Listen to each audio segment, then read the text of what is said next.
अण्वस्त्रांची धमकी देऊनही ट्रम्प गप्प का? पाकिस्तानचे राज्यकर्ते का माजले? अमेरिकेचा अणुबॉम्ब, पाकच्या उड्या. भारतानं ऑपरेशन सिंधूर राबवल्यानं भांबावलेल्या पाकिस्तानच्या राज्यकर्त्यांनी पुन्हा उसन्या डरकाळ्या द्यायला सुरुवात केली आहे.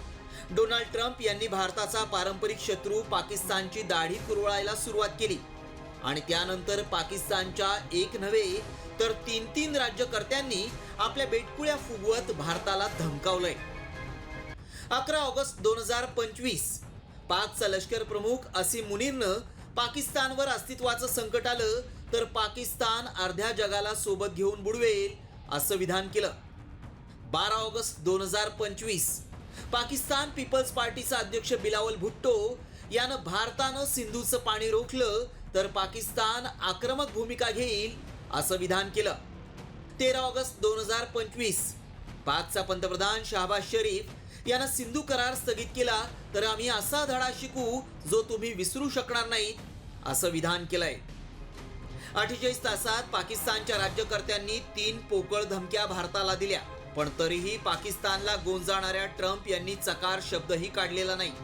ऑपरेशन सिंदूरनं पाकिस्तानात हाहाकार माजवल्यानंतर युद्ध थांबवा असं म्हणत पाकनं टाहू फुडला होता. आर्थिकदृष्ट्या जर्जर झालेल्या कर्जबाजारी देशाला अवघ्या 3 महिन्यात इतकं बळ कसं आलं तर त्याचं एकमेव कारण म्हणजे अमेरिका. अमेरिकेनं 1 ऑगस्टला भारतावर 25% टॅरिफची घोषणा केली. 6 ऑगस्टला भारतावर पुन्हा 25% टॅरिफ आणि दंडाची घोषणा केली. भारतावर अमेरिकेचा एकूण 50% टॅरिफ आहे.